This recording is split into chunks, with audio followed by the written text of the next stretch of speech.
ओम नमः शिवाय। आजकल जिस प्रकार का माहौल है और इस माहौल में समस्त सनातन धर्म को नष्ट और भ्रष्ट करने की साजिशें, षड्यंत्र चल रहे हैं और इस षड्यंत्र में जाने अनजाने कई पॉलिटिकल पार्टियां, कई सामाजिक संस्थाएं और कई हिंदू कहने वाले अपने को लोग भी शामिल हो रहे हैं। और इसलिए इस बात को आपके सामने लाना आवश्यक है कि किस प्रकार से सनातन धर्म को तोड़ने की साजिश, किस प्रकार से शंकराचार्य परंपरा को नष्ट और भ्रष्ट करने की साजिश और षड्यंत्र चल रहे हैं। आप ये जान लीजिए कि न केवल भारत में, पूरे विश्व में शंकराचार्य फिलॉसफी, शंकराचार्य का तत्वज्ञान, शंकराचार्य परंपरा, इसी के कारण सनातन धर्म को जाना जाता है। आप विश्व के किसी भी देश में जाकर कहिए कि हमको भारतीय तत्वज्ञान पढ़ना है, इंडियन फिलॉसफी जानना है, तो आपको यही बताया जाएगा, आप शंकराचार्य की फिलॉसफी को पढ़िए। अर्थात शंकराचार्य सनातन धर्म का ही दूसरा स्वरूप बन गए हैं।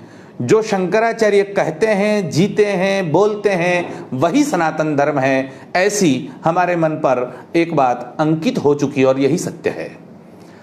भगवान शंकराचार्य 2500 वर्ष पूर्व हुए और उन्होंने जिन जिन बातों को परंपरा के रूप में ढाला, वही परंपरा आज तक संपूर्ण हिंदू समाज, संपूर्ण सनातन धर्मी उसको निभाते आए हैं और इसलिए हम सब अपने आप को सनातन वैदिक धर्मानुरागी भी कहते हैं। पिछले कई वर्षों से आर्य समाज की स्थापना होने के बाद हिंदुओं में, सनातन धर्मियों में भी कुछ लोग आर्य समाज से जुड़े, फिर उसमें से कुछ अवान्तर शाखाएं निकली और उसमें गायत्री परिवार, ब्रह्मा कुमारी, आरएसएस आदि आदि इत्यादि, और कुछ अधर्मी लोग जो अपने आप को इस प्रकार से नहीं समझ पाते थे, ऐसे लोग जैसे कबीर पंथ वगैरह पंथ निकले और इन सब लोगों ने मिलकर कहीं न कहीं अपने अपने ढंग से सनातन धर्म को तोड़ने का षड्यंत्र किया। पिछले कुछ वर्षों में न केवल ब्रह्मा कुमारी, गायत्री परिवार, कबीर पंथ, आर्य समाज या आरएसएस, इसके अलावा भी कई संगठन ऐसे थे जिन्होंने सनातन धर्म की परंपराओं पर प्रहार किया और जाने अनजाने सनातन धर्म के लोग उसका हिस्सा हो गए। हिंदू हिंदू कहकर हिंदुओं को संगठित करने वाले लोग, हिंदू हिंदू के नाम पर अलग जगाने वाले लोग, हिंदुओं को एकत्रित कर रहे हैं, हिंदुओं का संगठन कर रहे हैं, ऐसा कहने वाले लोग भी सनातन धर्म को तोड़ने की साजिश कर रहे हैं और जाने अनजाने हम लोग उसी में अपने आप को पिरोए जा रहे हैं। और इसीलिए हमको इन सब बातों का ध्यान रखना होगा कि कौन कहां क्या कर रहा है। आप ये सोच लीजिए, करपात्री जी महाराज ने जिस अलग को जगाया था और चारों दिशाओं में परिभ्रमण करके पूरे देश में सनातन धर्म के लिए बहुत ही बड़ा कार्य धर्म सम्राट स्वामी करपात्री जी महाराज के द्वारा हुआ था। और उस परंपरा में आज हमारी चारों पीठ उसी परंपरा का निर्माण है। शंकराचार्य की पीठ बोले, अर्थात सर्वोपरि अगर कोई आदेश है तो वो शंकराचार्य का आदेश माना जाता है और यही सत्य है। जैसे आप यदि क्रिश्चियन में जाएं तो ईसाई लोग, जो इतने सारे इनके देश हैं, उनके लिए आखिरी शब्द कौन सा होता है? जो पोप कहता है। अर्थात पोप ने जो कहा उसके सामने कोई प्रश्न चिन्ह नहीं लगता। और पोप जब आते हैं तो पोप के लिए इतनी सारी रेड कारपेट बिछाकर तोपों से उनकी सलामी दी जाती है। न केवल उनके देशों में, वो भारत में आ जाए तो भारत सरकार उनका ऐसा स्वागत करती है। वस्तुतः जो स्थान क्रिश्चियन लोगों में पोप का है, वही स्थान या उससे ऊपर का स्थान सनातन धर्मियों के लिए शंकराचार्य पीठ का है, शंकराचार्य परंपरा का है, हमारे चारों गादीपतियों का है, हमारे पीठाधीश्वरों का है। और वो हम जब तक नहीं समझेंगे तब तक जाने अनजाने हम सनातन धर्म का ह्रास कर रहे हैं और ये हमें समझ लेना चाहिए। आज से कई वर्ष पूर्व जब शंकराचार्य को अपने वश में करने के लिए पॉलिटिकल पार्टियां उद्यत हुई और उन लोगों ने प्रयास जारी किए, और जब शंकराचार्य उनका कहना नहीं मानते थे, तब उन्होंने फर्जी शंकराचार्यों को पैदा किया, उत्पादित किया। और जैसे जगह जगह बारिश पड़ने पर अलग अलग प्रकार के घास फूस निकल आते हैं, इसी प्रकार अब चौरे चौटे पर देश में 100 से अधिक नकली शंकराचार्य, फर्जी शंकराचार्य, डुप्लीकेट शंकराचार्य घूम रहे हैं।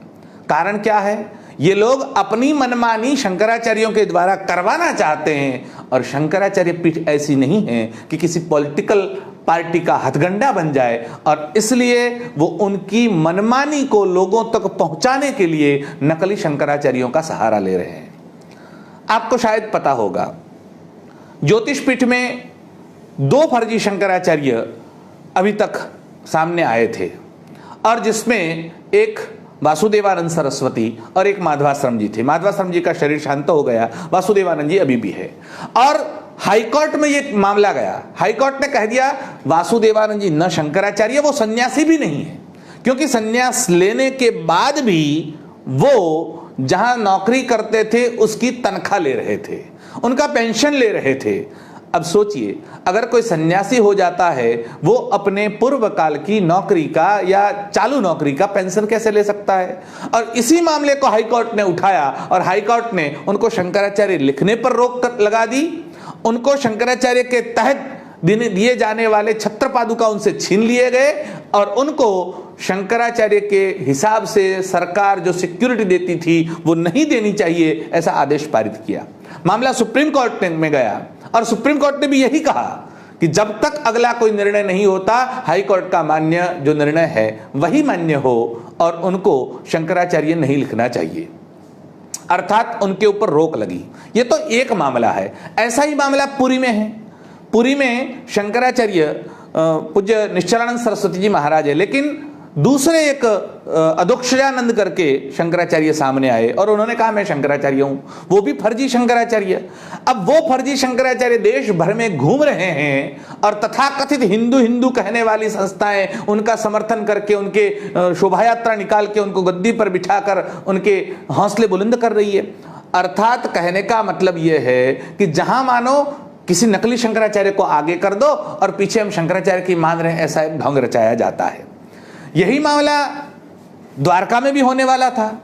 अच्युतानंद तीर्थ करके एक व्यक्ति ने अपने आप को द्वारका का शंकराचार्य घोषित कर दिया। अब कोई मनमाने ढंग से अपने आप को शंकराचार्य घोषित कर दे, ऐसा 1 2 नहीं 100 से अधिक फर्जी शंकराचार्य पूरे हिंदुस्तान में घूम रहे हैं।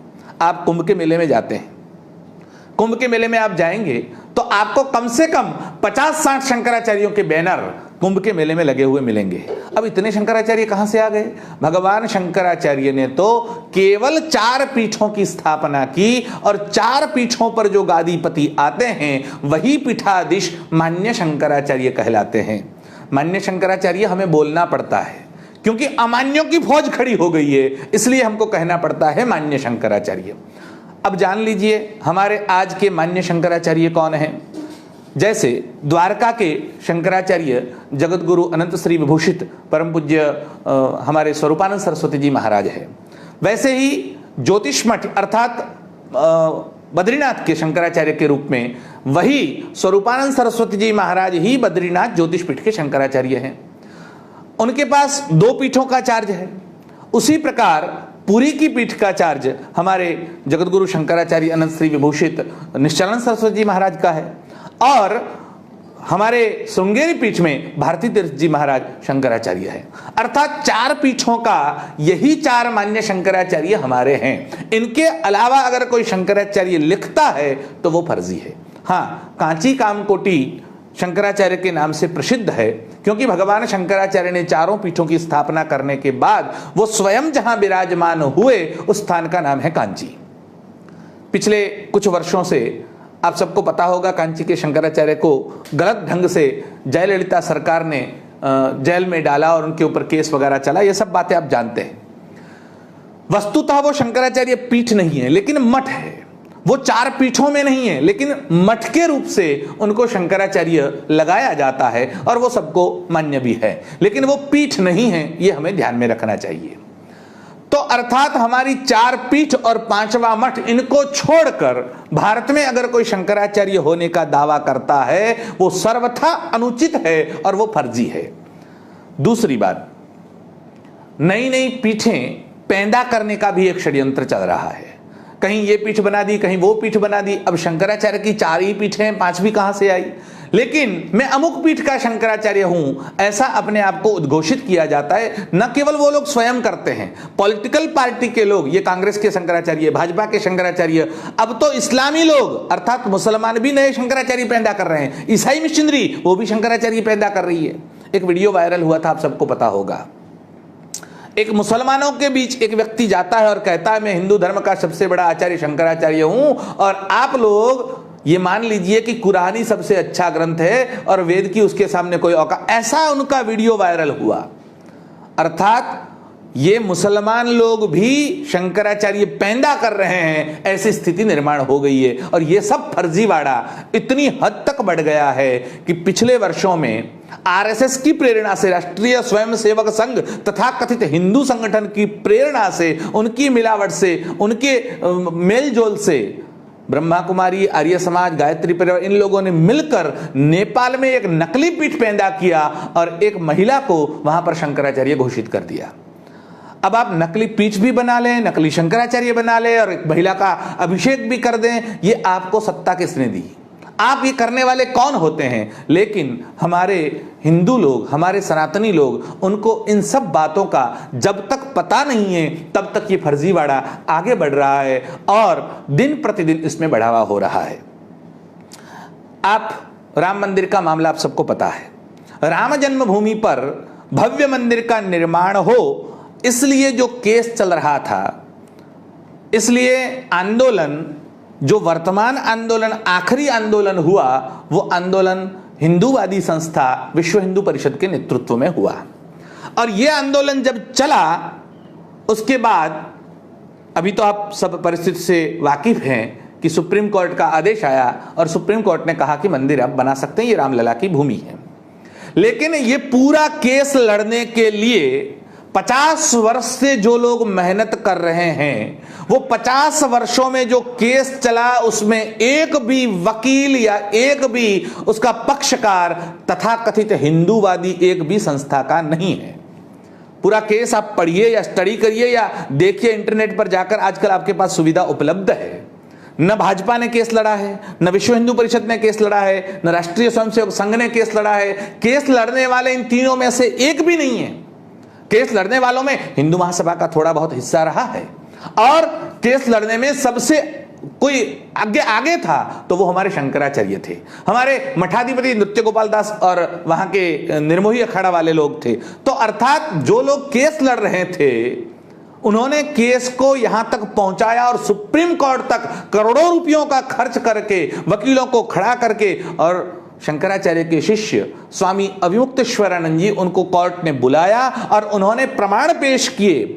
अगर आपने केस पढ़ा हो तो आपको पता चलेगा, हाई कोर्ट ने तो उसमें नोटिंग किया है कि यदि शंकराचार्य के प्रतिनिधि स्वामी अविमुक्तेश्वरानंद सरस्वती कोर्ट में आकर ये बात हमको न बताते तो ये राम जन्मभूमि है वो कतई हम साबित नहीं कर सकते थे।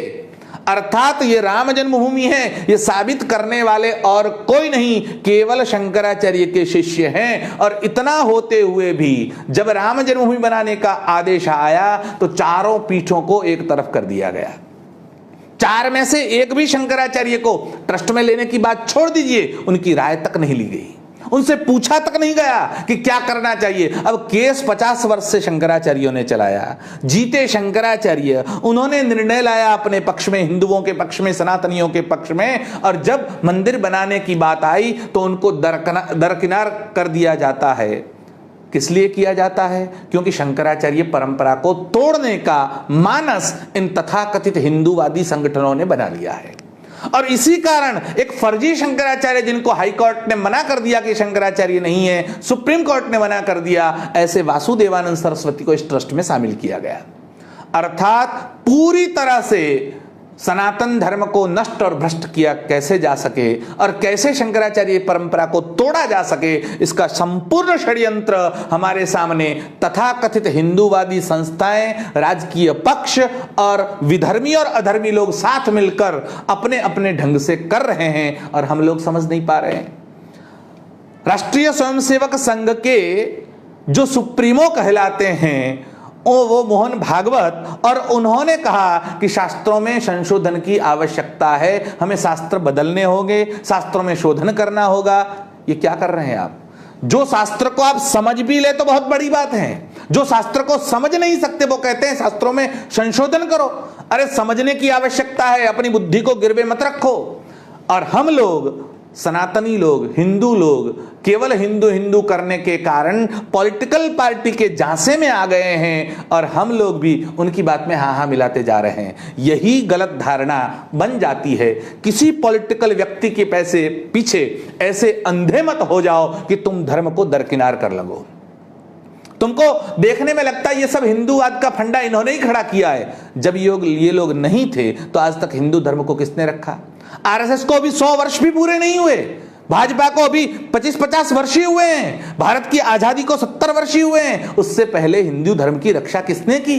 तो सनातन धर्म की रक्षा तो परंपरा से हमारी पीठें करती आ रही हैं। और आज जब तुम्हारे पास सत्ता आ गई और वो भी हिंदू के नाम से आ गई, अब तुम ही फर्जीवाड़ा कर कर शंकराचार्यों को दरकिनार कर कर उनकी परंपरा तोड़ने की जो साजिश और षड्यंत्र कर रहे हो, इनको हिंदू समाज सहन नहीं कर सकता।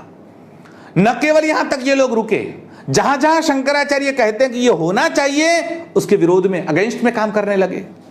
अब आप देख लीजिए बद्रीनाथ की पूजा, कोरोना के कारण, कोविड-19 के कारण, लॉकडाउन के कारण सारे मंदिरों को बंद कर दिया गया। किसी शंकराचार्य ने या किसी संत ने नहीं कहा कि आप मंदिर खोलिए। क्यों नहीं कहा? क्योंकि कोई, जब देश की आपत्ति ऐसी आ पड़ी है तो उस आपत्ति में मंदिर खोलने का, हाँ मंदिर की पूजा विधिवत चलती रही है, अपेक्षित है, लेकिन मंदिर खोलो और सबको दर्शन की अनुमति दो, ऐसी मांग किसी ने नहीं की। हम भी समझते हैं कि क्या करना चाहिए, लेकिन जब मंदिर खोलने की बात आई, पट खोलने की बात आई, तो पट खोलना है मतलब सबको दर्शन के लिए नहीं भेजना है, केवल भगवान के मंदिर की पूजा प्रारंभ करनी है। तो बद्रीनाथ और केदारनाथ के मंदिर 6 महीने बंद रहते हैं, 6 महीने खुले रहते हैं। तो खोलने का जब समय आया और शंकराचार्य ने मुहूर्त दिया कि इस दिन मंदिर खुलेगा और सारी समिति ने यह निर्णय मान्य कर लिया, तब सरकार ने टांग अड़ाई और शंकराचार्य का विरोध करने के लिए ये पूरा का पूरा बद्रीनाथ के पट बंद कर दिए गए, आज तक नहीं खोले गए। क्यों आपको बद्रीनाथ के पट बंद रखने हैं? बद्रीनाथ के पट आप बंद रखोगे मतलब आप अगर खोल दिए तो कोरोना फैल जाएगा। तो बद्रीनाथ के पट खोलने से कोरोना फैलता है और मदिरा की, शराब की दुकानें खोलने से आपका कोरोना नहीं फैलता। शराब की दुकानों से आपकी आय हो रही है, पैसे मिल रहे हैं सरकार को, इसलिए शराब के ठेके खोल दिए गए। और न केवल शराब के ठेके, पुलिस की गाड़ियों में शराब बेचा जा रहा है, ऐसा कल के ही वर्तमान पत्रों में पढ़ा हमने।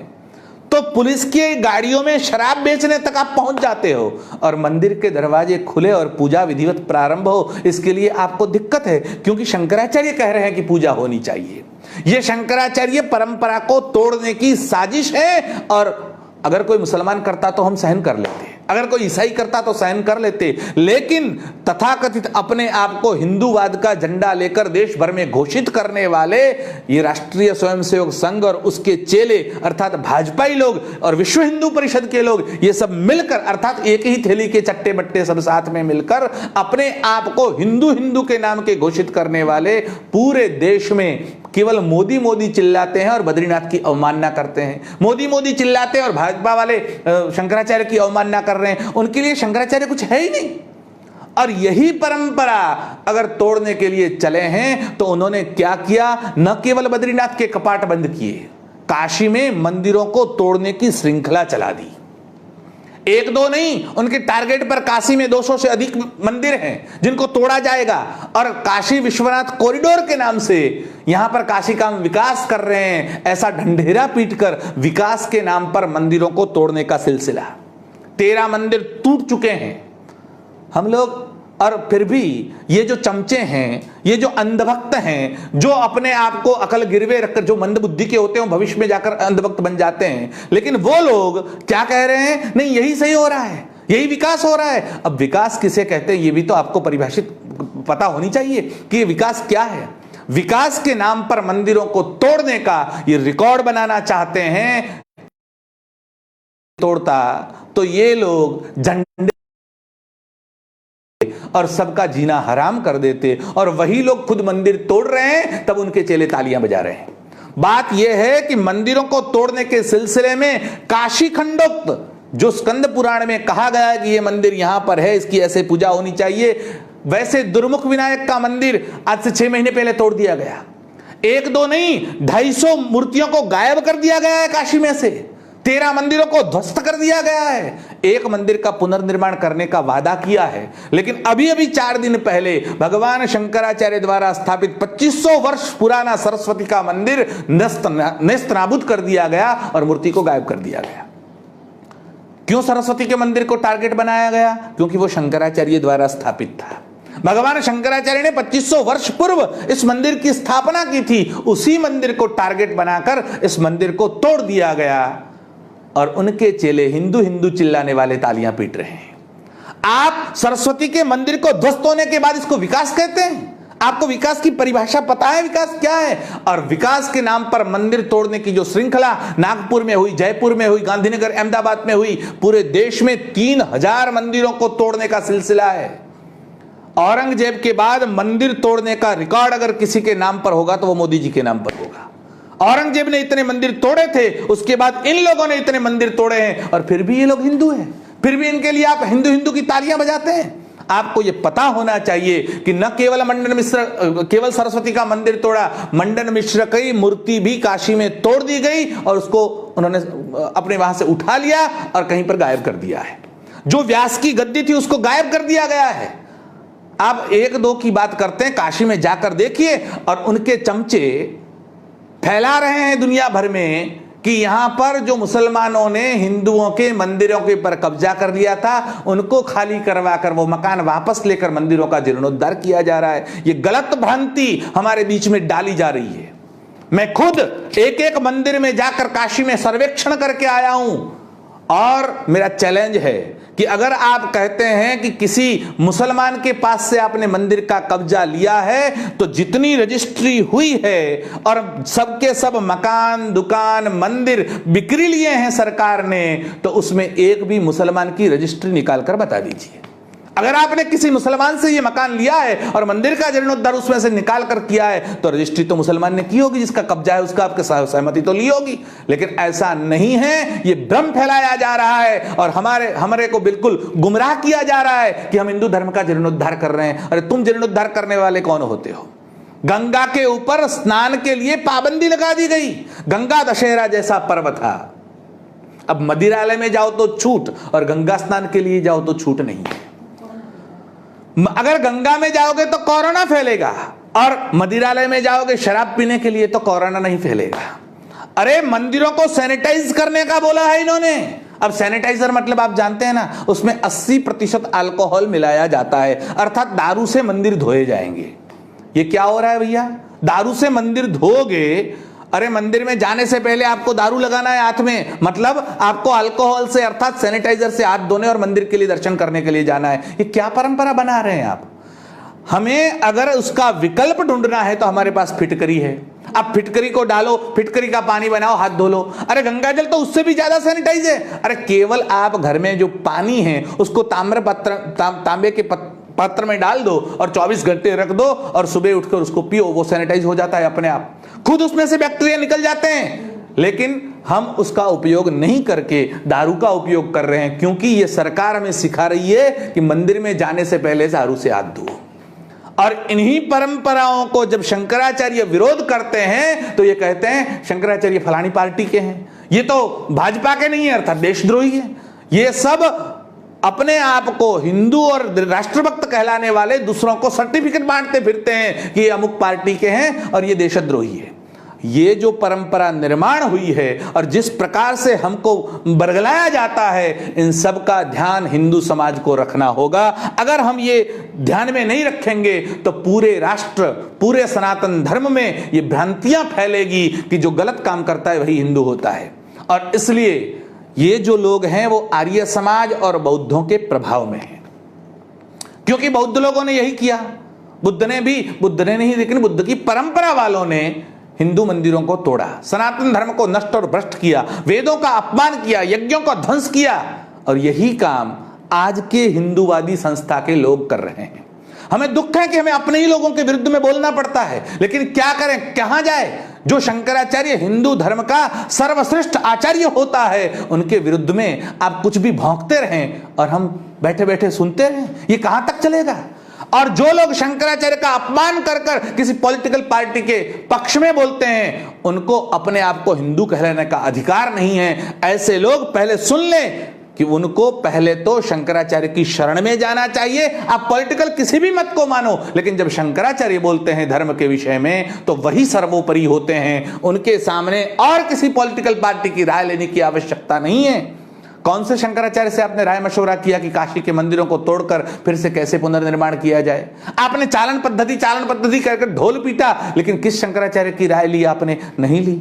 और गंगा में अगर कोई स्नान करने के लिए जाता है, आप दूसरी जगह सोशल डिस्टेंस रखते हैं, गंगा में भी कह सकते हैं 2-2 मीटर दूर खड़े रहकर आप स्नान करिए, लेकिन ऐसा नहीं किया आपने। डिस्टेंस की बात नहीं, पूरा मंदिर में कोई गंगा में स्नान करने के लिए जाए नहीं, यह आपने आदेश पारित कर दिया। और इसके कारण एक आदमी गया तो उसे पीटा गया, पुलिस ने पीट कर उसको मारने की कोशिश की। ये क्यों हो रहा है? क्यों? गंगा स्नान हमारा अधिकार नहीं है। लेकिन गंगा स्नान करने से कोरोना फैलेगा और मदिरा लेने से कोरोना नहीं फैलेगा। ये जब होता है तब दुख होता है। हम ये आग्रह नहीं करते कि कोरोना है तो आप गंगा स्नान करने के लिए सबको जाने दो, हम ये नहीं कह रहे हैं। लेकिन मदिरा लेके छूट और गंगा स्नान के लिए छूट नहीं है। ऐसी जो परंपरा है, इस परंपरा का विरोध होना चाहिए। संतों की हत्या का मामला आया, सभी शंकराचार्यों ने इसका खंडन किया और विरोध किया। भले ही वो पालघर में घटना हुई और संतों को मार दिया गया, और मारने वाले कौन है? यही लोग हैं। लेकिन जब संतों की हत्या महाराष्ट्र में हुई तो उनके चेले चपेटों द्वारा देश भर में सोशल मीडिया में हंगामा मचाया गया। और थोड़े ही दिन बाद अभी 16 मई को यूपी में 3 संतों की हत्या हुई तो कोई नहीं बोलेगा। राजस्थान में आरएसएस के कार्यालय में संत की हत्या कर दी गई, कोई नहीं बोलेगा, क्योंकि वहां तो उनके बाप दादे जमा होकर बैठे हैं। किसके सामने बोलेंगे? तो वहां नहीं बोलेंगे। अभी हिमाचल प्रदेश में 2 संतों की हत्या हुई, कोई नहीं बोलेगा। स्वामी सानंद गंगा के लिए उपवास करते हुए 111 दिन के उपवास करने के बाद उन्होंने अपने प्राण छोड़ दिए। उनको श्रद्धांजलि तक देने के लिए हिंदूवादी संस्था का एक नमूना नहीं आया।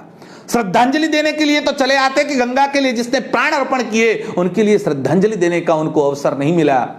और वही लोग कहते हैं कि सनातनी जो परंपरा चलाने वाले शंकराचार्य वो गलत हैं। आप शंकराचार्यों का अगर विरोध करेंगे तो हिंदू समाज सहन नहीं करेगा। और इसीलिए संतों की हत्या का मामला भी हमारा मामला है। हमारे संतों के ऊपर कोई हाथ उठाता है तो उनको सख्त कार्यवाही से सजा मिलनी चाहिए। और ये सजा देने के लिए सरकारों के ऊपर प्रेशर हमें ही बनाना पड़ेगा। वो चाहे कांग्रेस, भाजपा, शिवसेना, किसी भी पार्टी की सरकार हो, हमारा उससे कोई लेना देना नहीं है। सब एक ही थैली के चट्टे बट्टे थे, क्योंकि कल जो भाजपा में थे वो आज कांग्रेस में, कल जो कांग्रेस में थे वो आज भाजपा में। उनका अपना कोई रवैया नहीं होता, कोई अपना मत नहीं होता। जहां पैसे मिले वहां घुस जाते हैं, जहां सत्ता मिले वहां घुस जाते हैं।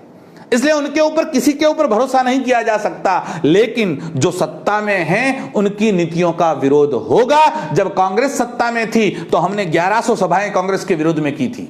आज भाजपा में सत्ता है तो उनसे गलतियां होती है, तो जिनसे गलतियां होती है उनका ही विरोध होता है। जो सत्ता में नहीं है उनका विरोध कैसे करेंगे? तो आज जो सत्ता में हैं और जो सनातन धर्म की अवमानना कर रहे हैं उनका विरोध आवश्यक है। पूरे काशी में एक ही महात्मा निकले, परम पूज्य दंडी स्वामी अभिमुक्त शरण सरस्वती जी महाराज, और उन्होंने विरोध किया कि मंदिरों को तोड़ने का जो कार्य चल रहा है वो गलत है। काशी के लोग भी, काशी की मीडिया भी, काशी के चमचे भी उन सब में आ गए और उन्होंने महाराज जी के आंदोलन का समर्थन जितना होना चाहिए उतना नहीं किया। सत्ता जहां होती है लोग वहीं पर जाते हैं, और सत्ता के कारण कई लोगों को खरीद कर दिया गया, किसी की हत्याएं कर दी गई। 3 लोगों की तो हत्याएं हुई काशी में इसी प्रकरण को लेकर, और कई लोगों को जेल में डाल दिया गया, किसी के ऊपर दबाव बनाया गया। और इस प्रकार से इस मंदिर बचाओ आंदोलन को भी तोड़ने की साजिशें इस सरकार ने की है। मैं सीधा आक्षेप लगा रहा हूं। इसी प्रकार अभी अभी राम मंदिर के लिए काम शुरू हो गया, ऐसा ढोल पीटने का आरंभ कर दिया गया है। आप राम मंदिर बनाए ये तो हम चाहते हैं, और न केवल आप, हम तो परंपरा से चाहते हैं। आप तो अभी 25-50 सालों से इस आंदोलन में हैं। सनातन धर्मियों ने आपके पहले 74 युद्ध लड़े हैं, 76 युद्ध 1428 से लेकर आज तक हो चुके हैं। ये तो 77वां युद्ध है, और 77वें युद्ध में आप शामिल हुए हैं। इसलिए हमारी तो भावना, हम श्रद्धा ही राम जी हैं। लेकिन आज जब कोरोना का कहर है और आप दूसरे मंदिर के पट नहीं खोल रहे हैं, बद्रीनाथ के पट नहीं खोल रहे हैं, और उसी समय आपको राम मंदिर बनाना है और अभी के अभी खड़ा करना है। क्यों करना है? क्योंकि आगे चुनाव आने वाले हैं और चुनाव के लिए हथकंडा अपनाया जा रहा है कि यूपी के चुनाव आए, उससे पहले मंदिर को थोड़ा सा बढ़ा लिया जाए तो वोट मिल जाएंगे। आपके लिए मंदिर वोट का विषय है, हमारे लिए मंदिर श्रद्धा का विषय है। और इसीलिए हम राम जी का समर्थन करते हैं, राम जी के नाम पर ढोंग रचाने वालों का समर्थन नहीं करते। और आप राम जी के नाम पर राजनीति कर रहे हैं और राजनीति का आपको लाभ होना ही चाहिए और हुआ भी है। 2 सीटों से आप 300 सीटों पर तो राम जी के कारण आए। जैसे राम का नाम लिखने से पत्थर तैर गए थे समुद्र में, वैसे ये सारे के सारे 300 पत्थर राम के नाम से ही समुद्र में तैर गए हैं। और आप तैरे तो हमें कोई दिक्कत नहीं है, राम का नाम का लेने वाले का उद्धार होता ही है, तो आपका भी हुआ, होना भी चाहिए, उसके हमको कोई दिक्कत नहीं है। लेकिन ऐसा करने के बाद जब राम मंदिर के पक्ष में निर्णय आता है तो आप कोरोना में बाकी के मंदिर जो पहले से प्रस्थापित है उनको बंद करके राम जी के मंदिर को खड़ा करने की बात करते हैं। अर्थात आपके मन में राजनीति है, आपके मन में श्रद्धा नहीं है। आपने शायद मोहन भागवत को सुना होगा और मोदी जी को भी सुना होगा। मोदी जी कहते हैं हिंदू कोई धर्म ही नहीं है, जो हिंदू को धर्म नहीं वो मानते और उनके चेले चपाटे ये ढोल पीटते हैं कि ये हिंदू धर्म के रक्षक है। जो हिंदू को धर्म नहीं मानते उसके रक्षक कहां से पैदा हो गए? और मोदी जी का ये वीडियो YouTube पर है, अगर आपको देखना है तो सर्च कर लीजिए। मोदी जी कहते हैं हम हिंदू को धर्म नहीं मानते, वो हिंदू को धर्म ही नहीं मानते, और आप कहते हैं वो हिंदू धर्म के रक्षक हैं। यही तो हिंदू धर्म को भ्रष्ट करने वाले कालनेमी है। कालनेमी हो तो यही उसकी हालत होगी जो कालनेमी की हुई थी। और इसी कारण हम सबको ये ध्यान में रखना चाहिए, हमारा किसी पार्टी से लगाव नहीं है, सबकी सब पार्टियां यही करती है, लेकिन तुम्हारे लिए ज्यादा इसलिए कह रहे हैं कि तुम तो हिंदू को बचाने की बात कर रहे थे और तुम ही हिंदुओं के विरोध में आकर खड़े हो गए, इसलिए तुम्हारा हमारे मन में ज्यादा दोषारोपण होए कि हम मानते हैं कि दूसरे लोगों से ज्यादा तुम्हारी जिम्मेवारी थी और तुम जिम्मेवारी चुके हो। और शंकराचार्य का विरोध करने का आज तक दुस्साहस कांग्रेस ने नहीं किया था और वो दुस्साहस आप लोगों ने किया है। और जब आप लोगों ने शंकराचार्य का विरोध कर कर साईं की पूजा की है, साईं बाबा के विरोध में जब शंकराचार्य का स्टेटमेंट आया तो और कोई संस्था आगे नहीं आई और राष्ट्रीय स्वयंसेवक संघ के प्रवक्ता आकर कहते हैं शंकराचार्य गलत बोल रहे हैं और साईं बाबा सही है।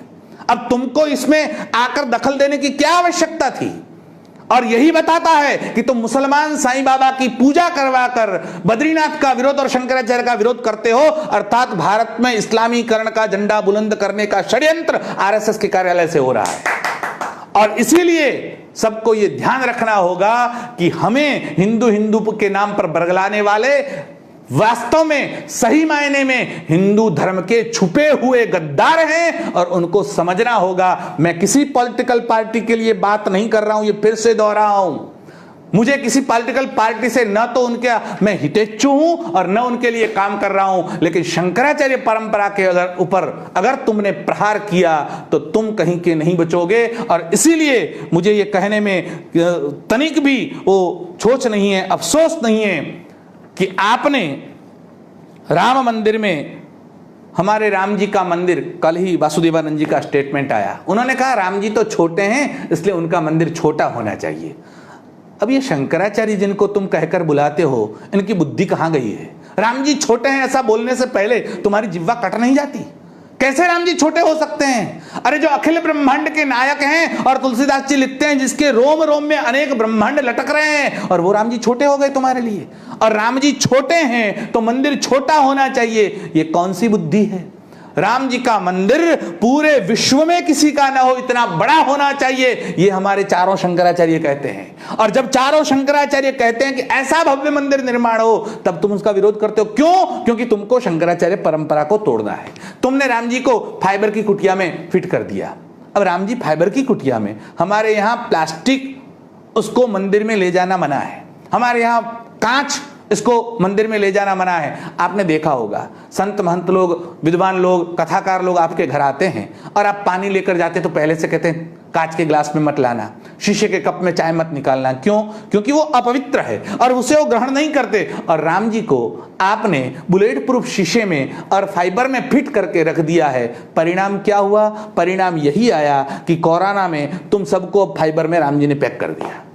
अब फाइबर में पैक कर कर उनकी लाशों को जलाया जा रहा है, छूने तक नहीं देते। फाइबर में पैक कर, और पीपीई किट पूरा का पूरा फाइबर वो पहनकर घूमना पड़ता है। अब राम जी के साथ अगर ये करोगे तो तुम्हारा हाल भी यही होगा। विश्वनाथ के मंदिर के ऊपर तोड़ने की साजिश हुई तो पूरे विश्व में कोरोना फैल गया। अगर राम जी के साथ ये साजिश हुई तो राम जी तुम्हें कहीं का नहीं छोड़ेंगे। राम जी का मंदिर तुम्हारे बनने से नहीं बनेगा, राम जी का मंदिर तो स्वयं बनने वाला है। और वो मंदिर राम जी को आवश्यकता नहीं है, मंदिर की आवश्यकता हमें है, और इसलिए हम मंदिर बनाएंगे। अगर तुम शंकराचार्य परंपरा और सनातन धर्म का विरुद्ध कर कर राम मंदिर बनाने की बात करते हो तो वो हमें कतई मान्य नहीं है। तुम्हें से अगर नहीं होता तो छोड़ो, हम अपने आप खुद ये ताकत रखते हैं सनातन धर्मी लोग कि वहां से मंदिर के लिए जो खड़ा करना होगा कर देंगे और मंदिर बनेगा। मंदिर बनना ये बड़ी बात नहीं है, बड़ी बात है सनातन धर्म की परंपरा के अनुसार मंदिर बनाना। मोहन भागवत कहते हैं वहां मंदिर नहीं स्मारक होना चाहिए। भैया स्मारक क्या होता है? जो लोग मर जाते हैं उन मृत लोगों की समाधि जो बनती है या उनके पुतले जो खड़े किया जाते हैं उनको स्मारक कहते हैं। राम जी हमारे लिए वो किसी गए गुजरे नहीं है, राम जी का प्राकट्य होता है और राम जी का स्मारक नहीं होता, राम जी का मंदिर होता है। और सनातन धर्म की परंपरा के अनुसार उसमें वैदिक विधि से प्राण प्रतिष्ठा कर कर कौशल्या की गोद में बैठे हुए रामलला का निर्माण, मंदिर के भव्य निर्माण होना चाहिए। यही हमारी मांग थी और यही हमारी मांग है। तुम स्मारक बनाना चाहते हो, हम मंदिर बनाना चाहते हैं। हम वैदिक विधि से मंदिर बनाना चाहते हो और तुम उसमें से राजनीतिक ईंटें लगाना चाहते हो, ये योग्य नहीं है। पहले कहते थे घर घर ईंट भिजवाए, 89 में हम वही ईंटें लेकर घूमे थे। ईंटें भिजवाई गई, क्यों? इस ईंटों की पूजा करो, ये राम मंदिर में लगेगी। अब ईंटें वहां पहुंच गई, इतने साल तक पड़ी रही। अब कहते हैं मंदिर तो पत्थरों से बनेगा, ईंटों से नहीं बनेगा। तो भैया ईंटें किस लिए पूजवाई थी आपने? वो ईंटों की पूजा करवाई और उस ईंटों से मंदिर नहीं बनेगा, मंदिर तो पत्थर से बनेगा। अर्थात ये ढोंग तुमने राजनीतिक ईंटें भिजवाई थी और उस ईंटों को लेकर गए और उसको अब गटर में डाल दिया गया। यही हमारे साथ बार बार होता आ रहा है और इसलिए हमको सजग रहना है। जहां जहां शंकराचार्य परंपरा पर प्रहार होगा उसके सामने हिंदू खड़ा होगा, उसके सामने सनातन धर्मी खड़ा होगा, उसका विरोध करेगा। और विरोध करने में चाहे कुछ भी हमको सामने, हम भी जानते हैं हमने जब जब विरोध किया गुजरात में, मुझे याद है कि राजीव गांधी जब प्रधानमंत्री थे और यहां आए और उन्होंने गायों के लिए सब्सिडी घोषित की और वो 15, 16, 20 कुछ मिल रहे थे एक गाय के प्रति, वो वर्षों तक चला आता था। केशुभाई पटेल की सरकार थी तब तक वो पैसे गौरक्षा वालों को अर्थात गायों को दिए जाते थे। और जैसे ही मोदी जी गुजरात के मुख्यमंत्री हुए उसी दिन से सब्सिडी बंद कर दी गई। अब सोचिए ये उनकी गौ भक्ति है और उसी दिन से सब्सिडी बंद कर दी गई और वर्षों तक 17 वर्ष तक एक पैसा गायों के लिए इस सरकार ने आवंटित गुजरात में नहीं किया। और तब जाके हमको आंदोलन करना पड़ा और रूपाणी सरकार ने एक गाय के लिए 35 रुपये 6 महीने के लिए देने का वादा किया, फिर 2 महीने दिए, फिर तीसरे महीने, फिर चौथे महीने फिर बंद कर दिया। कहने का मतलब है ये गाय की बात करते हैं लेकिन वोटों के लिए। गाय हमारे लिए पवित्र दूध देने वाली है और इनके लिए गाय वोट देती है। और यही बात हो रही है कि हिंदू धर्म के साथ छलावा हो रहा है और ये लोग छलावा करके हमको न जाने ये क्या समझते हैं। क्योंकि शंकराचार्य परंपरा टूट गई तो सनातन धर्म टूट जाता है। और याद रखिए, जब तक हमारे गुरुजी परम पूज्य पंडित जी महाराज कहते हैं कि इस दुनिया में जब तक शंकराचार्य का एक भी भक्त जीवित है तब तक सनातन धर्म को कोई समाप्त नहीं कर सकता। और यही होने वाला है। अब तक तो 1-2 नहीं, करोड़ों अरबों की संख्या में शंकराचार्य के भक्त दुनिया भर में विद्यमान हैं और तब तक आप सनातन धर्म का कुछ नहीं बिगाड़ सकते। और इसीलिए हम सब चाहते हैं कि सनातन धर्म की रक्षा के लिए शंकराचार्य परंपरा की रक्षा हो। चारों पीठों की मान मर्यादा अबाधित रहनी चाहिए। जो आप आदर सत्कार पोप को देते हो उससे भी बड़ा स्थान हमारे शंकराचार्यों का है। और हमारी चारों पीठों का सम्मान अगर आप करोगे तो हिंदू आपके साथ खड़ा है। जब आप कहेंगे आप शंकराचार्य के सामने आइए, दंडवत प्रणिपात कीजिए, उनका मार्गदर्शन दीजिए और फिर देखिए भारत को विश्व गुरु बनते देर नहीं लगेगी। एक घड़ी में भारत विश्व गुरु बन सकता है, लेकिन आपने अगर शंकराचार्य की अवमानना की तो भारत का तो पता नहीं, आपका अधःपतन अवश्य निश्चित है। इन्हीं शब्दों के साथ आपसे विदा लेते हैं। पुनः आप सबसे प्रार्थना है, शंकराचार्य परंपरा का रक्षण करें। किसी की जिज्ञासा है, नित्यानंद भद्र जी करके है जिज्ञासा, क्या कुछ स्थान पर वो आक्षेप ही कर रहे हैं कि साईं बाबा निश्चित रूप से सनातनी हिंदू थे। कुछ प्रकाश डालें। साईं बाबा मुसलमान हैं, ये बात साईं बाबा की जो पुस्तक प्रकाशित हुई है उसमें भी आ चुकी है। साईं बाबा की जो मराठी आरती है वो भी अगर आपने सुनी हो तो उसमें भी आया है कि वो यवन कुल से उत्पन्न हुए अर्थात मुसलमान हैं, वो उसमें आ चुका है। तीसरी बात, साईं बाबा मांस खाते थे, वो साईं सच्चरित्र में एक बार नहीं सैकड़ों बार आ चुका है और 10-12 बार तो हमने भी उसको देखा है, तो वो भी सर्वविदित है कि साईं बाबा मांस खाते थे। साईं बाबा मस्जिद में रहते थे, ये सर्वविदित है। और वहां पर आप जाके शिरडी में देखिए, साईं बाबा का स्थान वहीं पर द्वारका माई मस्जिद नाम की जगह है और उसी मस्जिद में साईं बाबा रहते थे। जो मस्जिद में रहता हो, जिसने कभी राम का नाम न लिया हो, साईं बाबा ने आज तक राम नाम का कीर्तन नहीं करवाया, कृष्ण नाम का कीर्तन नहीं करवाया, शिव नाम का कीर्तन नहीं करवाया, भगवती का कीर्तन नहीं करवाया, सूर्य नारायण का कीर्तन नहीं करवाया। पास में गोदावरी है, कभी गोदावरी में स्नान करने के लिए शिरडी से नासिक नहीं गए। पास में ही ज्योतिर्लिंग है, कभी ज्योतिर्लिंग के दर्शन करने के लिए साईं बाबा नहीं गए। क्यों नहीं गए? क्योंकि वो हिंदू नहीं थे, उनकी श्रद्धा उसमें थी नहीं। आज तक आपने कभी सुना कि साईं बाबा ने सत्संग किया और सबसे कहा राम नाम का संकीर्तन करिए? मतलब उनकी न राम में श्रद्धा है, न कृष्ण में है, न शिव में है। अर्थात हिंदू धर्म में जिसको हम आधार स्तंभ मानते हैं, साईं बाबा कौन से मंदिर में गए? आपने सुना होगा शंकराचार्य ने पूरे देश का परिभ्रमण किया, इतने इतने मंदिरों का जीर्णोद्धार किया, भले वो बद्रीनाथ हो, द्वारका हो, पुरी हो, कहीं ना कहीं आप जहां जाएंगे शंकराचार्य मिलेंगे आपको। साईं बाबा ने कौन से मंदिर का जीर्णोद्धार किया? साईं बाबा ने कौन सी गाय की रक्षा की? साईं बाबा ने हिंदू धर्म के कौन से सिद्धांत का समर्थन किया? ये एक बता दीजिए आप।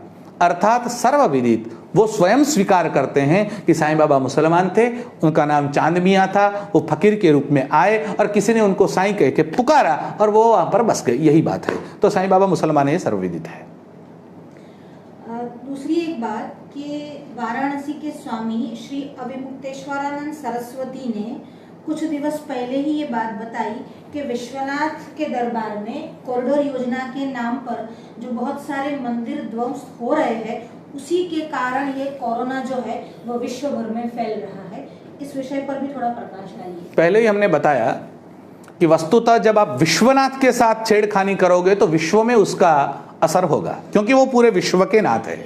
और काशी में कॉरिडोर के नाम पर आपने 1-2 नहीं 12-13 मंदिर तोड़ दिए और अभी 4 दिन पहले फिर से उसका प्रारंभ हुआ, फिर से मंदिर तोड़ रहे हैं। उनके टारगेट पर 200 मंदिर हैं, 200 मंदिरों को तोड़ा जाएगा काशी में और उनकी पुनर्स्थापना भी नहीं की गई, उनको चालन पद्धति से ले आया भी नहीं गया, उनका कहीं स्थानांतरण नहीं किया गया। और जब आप देवस्थानों को तोड़ते हो तो हमारे यहाँ शतातप स्मृति उसका प्रमाण है और उसमें कहा है कि जब आप देवस्थान, मंदिर या मूर्ति को ध्वस्त करते हो, तोड़ते हो, गायब करते हो तो उसका परिणाम विविध प्रकार के ज्वर यानी बुखार, ताव, रोग वो सब फैलते हैं। यही हुआ जैसे ही विश्वनाथ के ऊपर आपने आघात किया, विश्व भर में उसकी असर हुई और कोरोना फैल गया। ये होना ही था। और काशी विश्वनाथ, आप किसी छोटे बड़े देवता का अगर अपराध करते हो तो भी उसका अपराध का फल आपको मिलता है। ये तो पूरे विश्व के नाथ हैं, अपराध का फल तो मिलना ही है।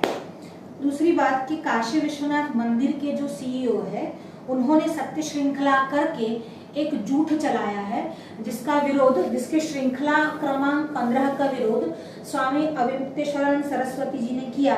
इस विषय में भी कुछ कहना चाहेंगे? काशी विश्वनाथ मंदिर के सीईओ, उनके द्वारा पहले भी कई झूठ चलाए गए थे। उस समय भी स्वामी अभिमुक्तेश्वरानंद सरस्वती जी महाराज ने वहाँ पर पाराक व्रत भी किया था और उनका आंदोलन भी चला था। उन्होंने कौन सी श्रृंखला बनाई मैंने नहीं देखी, लेकिन स्वामी जी ने जब विरोध किया है तो अवश्य ही हम ये कह सकते हैं कि सीईओ गलत ही होंगे, क्योंकि सीईओ वो सरकार की कठपुतली है। जब तक सरकार का हस्तक्षेप मंदिर में नहीं होता तब तक मंदिर अलग होता है, सलामत होता है, भिन्न होता है। लेकिन जैसे ही हस्तक्षेप शुरू होता है, इसका मतलब है सरकार जैसे नचाएगी सीईओ वैसे नाचेंगे। तो सीईओ जब कोई बात घोषित कर रहे हैं तो वो अपने मन से या सत्य या काशी विद्वत परिषद से या संतों से मिलकर या आचार्यों का मत लेकर नहीं कर रहे हैं, वो सरकार की कठपुतली के रूप में काम करते हुए असत्य को फैलाकर भ्रांत कल्पनाएं खड़ी कर कर ये आंदोलन न चले उसके लिए साजिश कर रहे हैं, और वो भी षड्यंत्र का एक भाग है। न्यूज़पेपर्स में आया था कि जो ये मंदिर का मलबा है वह गंगा जी में ढाया जा रहा है, और उनके विरुद्ध ये सीईओ ने बात कही कि ये मलबा जो है वो मंदिर का नहीं है, यह तो रेत आदि डालकर एक मंच बनाने का प्रयास है। इस विषय पर ये क्रमांक 15 उन्होंने जो ये बात बताई कि रेत डालकर, पहली बात तो मलबा डाला जा रहा है वो प्रमाणित है, लेकिन अगर मलबा नहीं और रेत डालकर आप कहते हैं कि हम बना रहे हैं, तो पहले आप पुराणों को पढ़िए, शास्त्रों को पढ़िए। शास्त्र कहता है कि जहां तक गंगा जी बहती है उससे 4 हाथ तक की जमीन वो नारायण की जमीन है, और उस भूमि को आप छू नहीं सकते, अर्थात उसके ऊपर कब्जा नहीं कर सकते, किसी प्रकार का आप कंस्ट्रक्शन वहां पर नहीं कर सकते। तो 4 हाथ जमीन आपको छोड़नी पड़ती है। तो अगर आप वहां पर मंच बना रहे हैं और रेती डाल रहे हैं तो भी आप अशास्त्रीय काम कर रहे हैं, तो वो भी आपको नहीं करना चाहिए। क्यों डाल रहे हैं रेती? वो नारायण की जमीन है, आपको छोड़ देनी चाहिए। 4 हाथ जमीन छोड़कर तट से 4 हाथ पीछे जाकर आप कुछ भी मंच खड़ा कर सकते हैं, अर्थात सीईओ झूठ बोल रहे हैं, ये प्रमाणित है। दूसरी बात, जो साईं बाबा के फेवर में नित्यानंद भद्र जी करके है, उनका यह आक्षेप है कि तमिलनाडु और नोएडा में रावण के मंदिर बनाए जा रहे हैं। आप पहले उनका विरोध क्यों नहीं करते और साईं बाबा का विरोध कर रहे हैं? भैया, पहले और बाद की बात अलग है। आपने पहले विरोध क्यों नहीं किया, अब क्यों विरोध कर रहे हैं, अब क्यों किया, बाद में क्यों कर रहे हैं? पहले और बाद में की बात छोड़ दो। जहां जहां अशास्त्रीय होता है उसका विरोध होता है, और अशास्त्रीय कहीं रावण का मंदिर बना 1-2 जगह पर तो विरोध होना चाहिए। हम नहीं कहते उसका समर्थन रावण का नहीं करते, आप कर रहे हैं विरोध, हम आपके साथ हैं, आप करिए विरोध, उसका मना नहीं है। लेकिन यहां अगर साईं के नाम से षड्यंत्र चला है तो साईं के नाम से विरोध करेंगे, और साईं को छोड़कर किसी और ने मंदिर बना लिया तो उसका विरोध करेंगे। केवल साईं एक बात नहीं है। दूसरी बात, साईं बाबा हिंदू नहीं थे, रावण हिंदू था, इसलिए रावण हिंदू तो है कम से कम, ये तो मुसलमान है। तीसरी बात, रावण राम का विरोधी है लेकिन शिव का भक्त है। साईं तो शिव का भी विरोधी है और राम का भी विरोधी है। आप दोनों का फर्क समझिए। साईं से 1000 गुना रावण अच्छा है। अब रावण बुरा है वो तो हमने पहले ही कह दिया कि रावण बुरा ही है, हम रावण के विरोधी हैं, लेकिन साईं की तुलना में रावण अच्छा है, ये बात भी हमें देखनी चाहिए। और जब शास्त्र की बात आती है तो न रावण का बनता है और न साईं का बनता है, दोनों का ही विरोध आवश्यक है।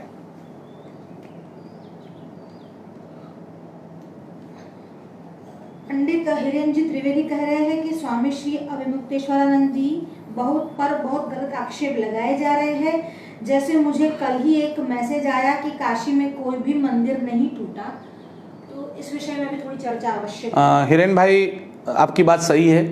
आक्षेप करना अलग बात होती है और प्रमाणित करना अलग बात होती है। आप किसी के भी विषय में आक्षेप कर दें जब आपकी अकल नहीं चलती हो और जब आप किसी को सही या गलत साबित नहीं कर सकते, तब आक्षेप करके छोड़ देते हैं लोग, और यही हुआ है। और स्वामी जी एक ही व्यक्ति थे जो इन सब षड्यंत्रों का पर्दाफाश कर रहे थे। इसलिए स्वामी जी के ऊपर गलत सलत, आप तो आक्षेप की बात कर रहे हैं, मैं तो आगे कह रहा हूं कि स्वामी जी को ये लोग पकड़कर जेल में भी डाल सकते हैं, ये स्वामी जी की हत्या करवा सकते हैं। ये सब इतने अधपतित हो चुके हैं कि ये क्या करेंगे हम नहीं कह सकते। लेकिन स्वामी जी के आंदोलन में हमें साथ देना है, हमें साथ रहना है और उस आंदोलन को आगे बढ़ाना है। कल स्वामी जी के ऊपर आक्षेप हुए, कल ऐसा भी होगा हमारे ऊपर कोई आक्षेप करेगा। आक्षेप तो होना ही है और उसकी तैयारी हमें रखनी होगी। षड्यंत्र जब हो ही रहा है तो सबको ये लोग उसमें लेंगे, साथ में शामिल करेंगे। जेल में करपात्री जी महाराज को जेल में डाला गया था, करपात्री जी महाराज के ऊपर गोलीबार किया गया था, ये होता ही है। और हमारे शंकराचार्य भी पहले जेल में जाके आए हैं। अगर हमारे अपने ही विरोध करते हैं तो दूसरों की बात कैसे करें? तो ये राजनीतिक षड्यंत्र और उसका एक भाग है कि स्वामी जी को आक्षेप करो, उनकी निंदा करो, उनको कहीं ना कहीं जेल में डाल दो, उनके ऊपर कहीं मुकदमे लगा दो, उनको दौड़ते कर दो। ये सब होगा ही, और ये सब होते हुए भी हमें अपने सिद्धांत में अटल रहना है। कोई कहता है कि मंदिर नहीं टूटा है तो सरासर झूठ है। आइए मेरे साथ काशी में, हम आपको बताते हैं कौन से मंदिर टूटे हैं, कितनी मूर्तियां गायब है। स्वामी जी ने लिस्ट बनाकर 233 मूर्तियां कहां से गायब हुई उसका अखबारों में प्रकाशित हुआ था कि इतनी मूर्तियां गायब है, नहीं मिल रही है, चोरी हो गई। लंका थाने में आज भी 100 से अधिक शिवलिंग गटर से निकाल कर रखे गए। लंका मतलब वहां का काशी का एक हिस्सा है, एरिया है, उसका नाम लंका है, और वहां पर थाने में 100 से अधिक शिवलिंग रखे हैं। और हमारे स्वामी अभिमुक्तेश्वरानंद सरस्वती के नेतृत्व में रोज पुजारी जाता है और लंका थाने में जाकर उसकी पूजा करते हैं। ये गटर से निकाल कर हम लाए हैं। आप सोचिए, अगर कोई कहता है कि मंदिर नहीं टूटा है तो ये शिवलिंग कहां से गटर से मिले?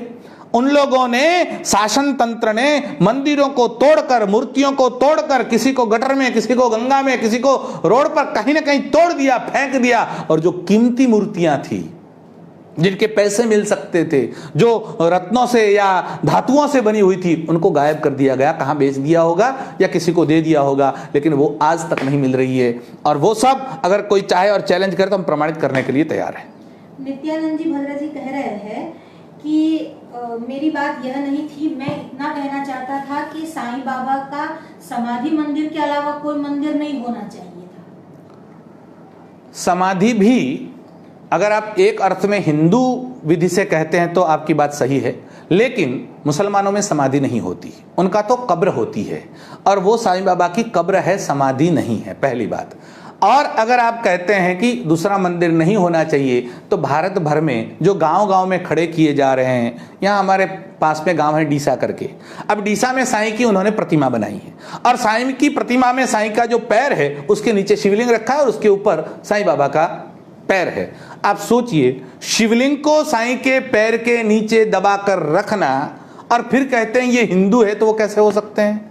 अर्थात कहीं पर भी साईं का मंदिर हो ये इच्छनीय नहीं है। अगर आप समाधि है ऐसा हिंदू शास्त्र के मत से कहते हैं तो वो ठीक है, लेकिन वो कब्र है तो उसकी पूजा हम नहीं कर सकते। राम जन्मभूमि में यह जो मंदिर बनना आरंभ हुआ है, क्या वह कोई शास्त्रीय परंपरा के आधारित हुआ है? क्या ट्रस्टी में कोई विद्वान है या फिर कोई वैदिक धर्म के परंपरागत अनुयायी या जानकार है? आपका क्या मानना है? राम जन्मभूमि मंदिर में जितने भी लोगों को शामिल किया गया, उनमें कोई परम विद्वान हो ऐसा ध्यान में नहीं है। पहले ही जब लोगो जारी किया, और लोगो में ही, अब लोगो या छोटी बात नहीं है, आप सिंबल एक प्रकाशित कर रहे हैं। अब ट्रस्ट का लोगो और उसमें रामो विग्रहवान धर्मः लिखना था, उसकी जगह पर रामो विग्रहवान फिर अधर्म लिख दिया गया। अर्थात संधि विच्छेद की भूल के कारण वो धर्म की जगह उसका अर्थ अधर्म होता है। अगर कोई विद्वान होता तो ऐसी भूल होती क्या? अर्थात जो लोग बैठे हैं वो निकम्मे हैं ऐसा मैं नहीं कह रहा हूं, वो अपने क्षेत्र में विद्वान हो सकते हैं। जैसे पाराशर जी है, वो वकीलात में उत्तम हो सकते हैं, उसमें अगर कोई आर्किटेक्ट का जानकार हो सकता है, उसमें चंपत राय वो संगठन का जानकार हो सकता है, लेकिन वो कोई एक भी विद्वान नहीं है। और विद्वान नहीं है आपके पास तो आप ट्रस्ट में न लीजिए। शंकराचार्य को बुलाकर या शंकराचार्य के पास जाकर एक विद्वत समिति गठन करिए और उसकी राय लीजिए कि क्या करना चाहिए। विद्वान ट्रस्ट में न भी हो उससे क्या है, लेकिन विद्वानों की राय तो ली जा सकती है कि हम क्या कर सकते हैं। सब लोग विद्वान नहीं है। हम अपना घर बनाते हैं तो हमें वास्तु का ध्यान नहीं है कि क्या वास्तु में क्या करना है, सामान्य आदमी क्यों पढ़ेगा वो, लेकिन वो किसी विद्वान से पूछ सकता है कि मुझे इसमें वास्तु का कैसा कैसा ध्यान रखना है। बस यही हो सकता है। आप एक विद्वत समिति का गठन करके उसकी राय ले सकते थे, आपने वो नहीं लिया। जैसे भगवान राम की रामलला की मूर्ति को वहां से विस्थापित किया, उठाया, अब कहां रखना है तो जिस कोने में या जिस दिशा में रखना है वहां ना रखकर दूसरी दिशा में रखा, अर्थात उल्टा किया। फाइबर में या ग्लास में नहीं रखना चाहिए, आपने वहीं पर रखा, उल्टा किया। अगर कोई विद्वान होता तो ये गलतियां नहीं होती, और इस कारण हम अनुमान करते हैं कि वहां पर विद्वानों की कमी है। द्विपीठाधीश जगत गुरु शंकराचार्य श्री स्वरूपानंद सरस्वती जी महाराज ने एक बाल भवन का निर्माण किया था। क्या वह उन्होंने नहीं लिया? जब बाल भवन की बात हुई और बाल भवन बनाने की बात आई तो सबसे पहली बात ही शंकराचार्य जी ने कही कि बाल भवन बनना चाहिए। राम मंदिर का फैसला आ गया था, ट्रस्ट बनाने की बात कर रहे थे और जो वहीवट में थे उनमें से एक भी व्यक्ति ने नहीं कहा कि बाल भवन बनना चाहिए। हालांकि हमारे यहाँ वास्तुशास्त्र के जो ग्रंथ हैं वो ग्रंथ कहते हैं कि पहले बाल भवन बनता है, भगवान वहां विराजमान होता है, उसके बाद मुख्य मंदिर का निर्माण होता है। लेकिन एक भी व्यक्ति ने जो राम मंदिर का झंडा लेकर निकलते हैं नहीं कहा कि बाल भवन होना चाहिए। बाल भवन की बात ही शंकराचार्य जी ने की। वो द्विपीठाधीश्वर स्वामी स्वरूपानंद सरस्वती महाराज ने ही कहा कि बाल भवन बनना चाहिए। जब एक ही पूरे भारत में व्यक्ति कहता है कि बाल भवन बनना चाहिए और वो कहते हैं कि आप मत बनाओ, भले ही मैं बनाता हूं, मतलब हम लोग सनातनी लोग शंकराचार्य के साथ मिलकर बनाते हैं और आपको देते हैं, भगवान को उसमें आप विराजमान करवाइए। और वो भी चंदन की लकड़ी का बहुत सुंदर बाल मंदिर उन्होंने बनाया। और इतना मंदिर भवन बनाने के बाद जब देने की बात आई तो इन्होंने ऐसा उसमें ठहराव किया कि किसी भी बाहर के व्यक्ति के द्वारा बनाई हुई वस्तु स्वीकृत नहीं की जाएगी। ये करने की आवश्यकता क्यों पड़ी? अब बाहर के व्यक्तियों से चंदा तो लेंगे ही आप, तो मंदिर का भवन ले सकते थे आप, लेकिन नहीं लिया क्योंकि शंकराचार्य करते हैं तो हम विरोध करेंगे। यह शंकराचार्य को न मिल जाए इसलिए। जब कोरोना की बात आई और 5 लाख रुपया स्वरूपानंद सरस्वती जी महाराज ने दिया तब ले लिया।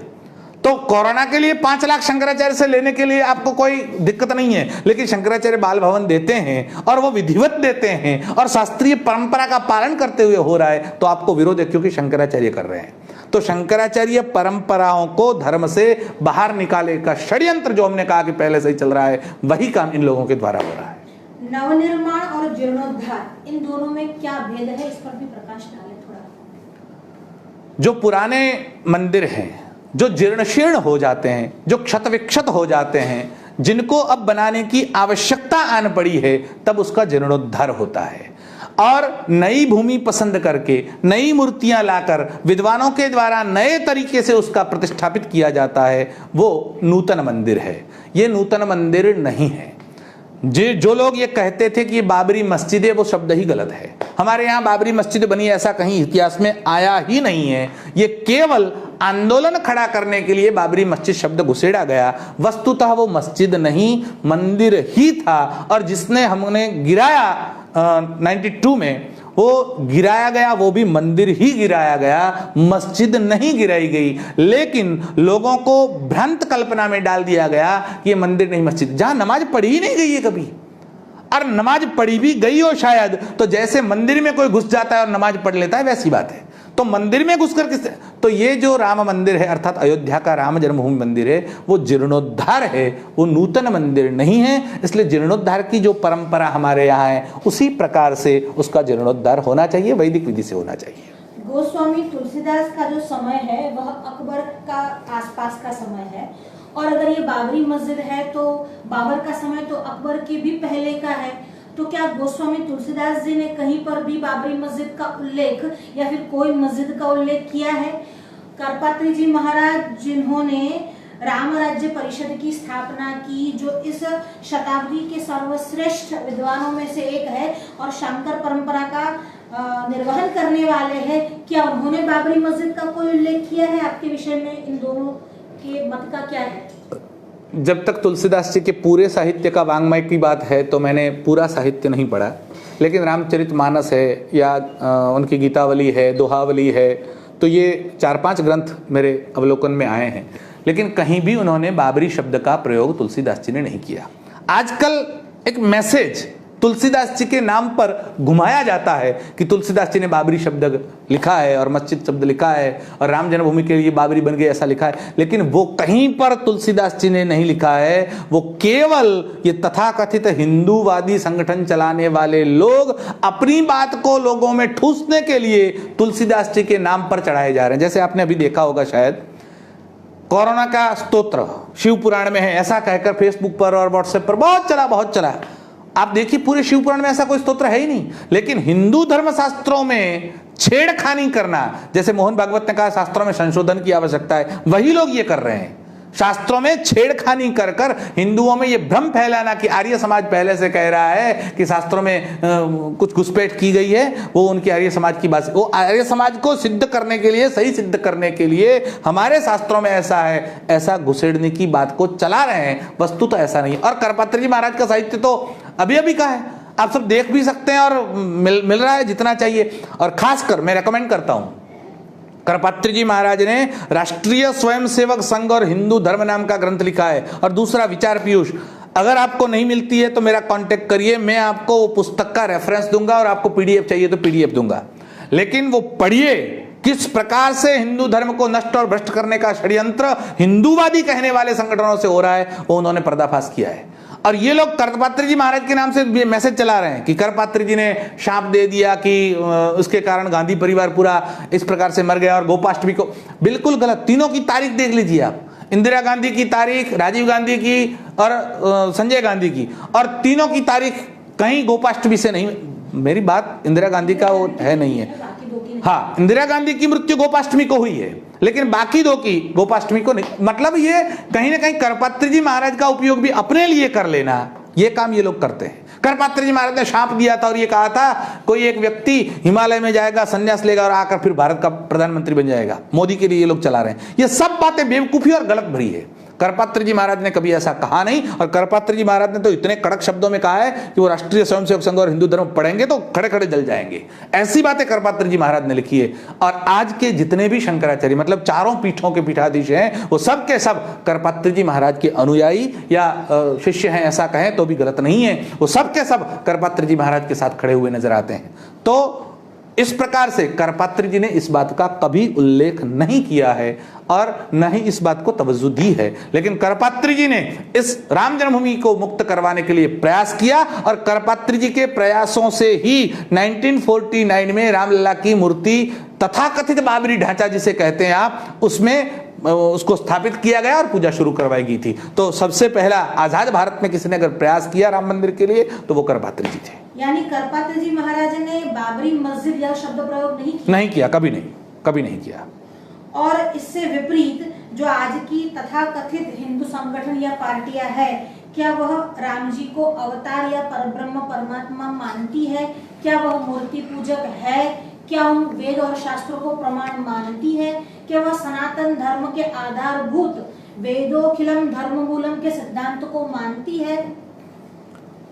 ये बातें संक्षिप्त रूप में तो हमने आगे कही है, लेकिन जब विस्तार से इस बात की चर्चा हो रही है तो वस्तुतः ये संस्थाएं जो हिंदू करती है वो सब, हाँ हिंदू कहना गलत नहीं है, जब हिंदू की बात करेंगे हम आपके साथ हैं, लेकिन हिंदू के नाम पर हिंदू परंपरा को तोड़ना, अपने आप को हिंदुओं का नेता घोषित करना और हिंदू परंपरा को खुद ही काट डालना, ये काम इन लोगों ने किया है।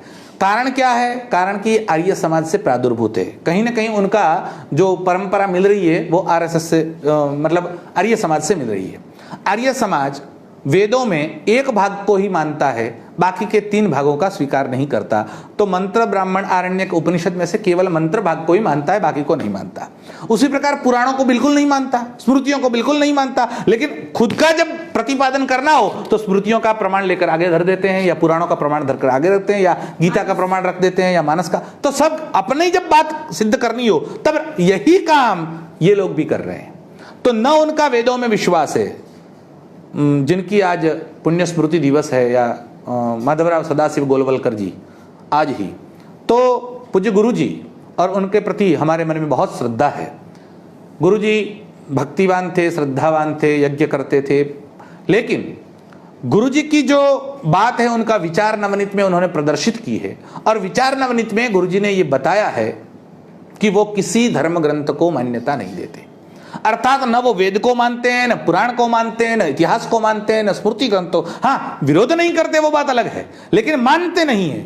और मानते नहीं है इसीलिए उसी परंपरा में मोहन भागवत कहते हैं कि शास्त्रों में पुनः संशोधन होना चाहिए।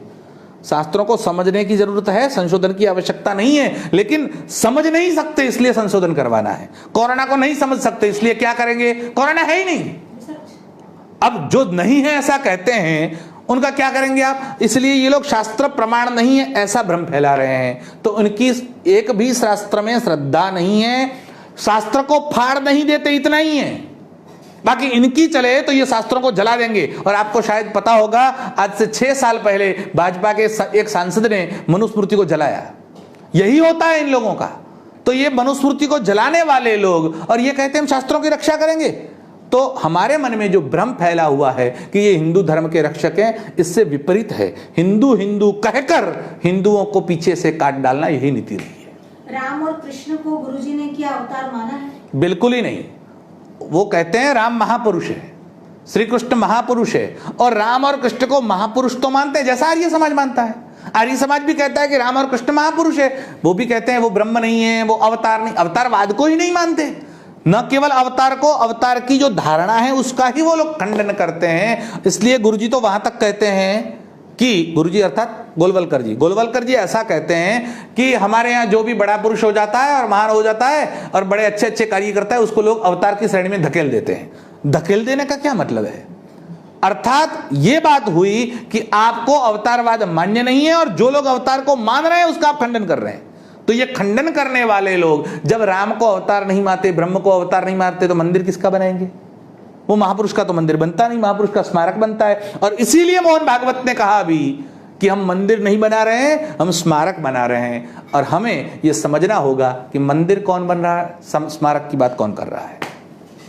अगर सनातन धर्म को अखंडित रखना है तो शंकराचार्य के मार्ग पर ही चलना होगा या शंकर परंपरा पर ही चलना होगा? सनातन धर्म की जब तक बात करते हैं तो जितने हमारे आचार्य हैं उन सब की राह पर हम चल सकते हैं।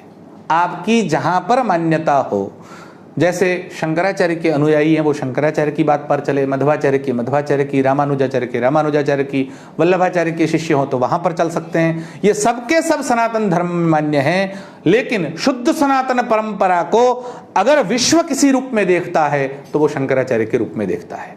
सनातन धर्म की आइडियल प्रतिमा जैसे रामो विग्रहवान धर्म है कि धर्म पहले वेदों में और शास्त्रों में वर्णित था, लेकिन राम जी का प्राकट्य हुआ तो धर्म क्या है ये पूछने की जरूरत ही नहीं है। राम जी को देख लो, धर्म समझ में आ जाएगा। वैसे ही पूरे विश्व में सनातन धर्म अर्थात शंकराचार्य, ये बात प्रस्थापित हो चुकी है। और इसलिए हम कहते हैं शंकराचार्य का अनुसरण करें। और बाकी सब आचार्यों के होते हुए भी जब हमारे चारों शंकराचार्य आते हैं तो बाकी के 5 आचार्य भी खड़े होकर उनका सम्मान करते हैं। अर्थात ये स्वतः सिद्ध है कि शंकराचार्य पीठ ही सर्वोपरि है और इसलिए उनका अनुसरण करना चाहिए। जयदीप सिंह जी राठौड़ की कुछ जिज्ञासा है, वो कह रहे हैं कि राम शर्मा गायत्री परिवार के बारे में भी कुछ कृपा करके बताइए। आज ही सबकी बात करना आवश्यक है ऐसा नहीं है। आज जिस विषय को हमने पकड़ा है उसी विषय पर रहते तो अच्छा रहता।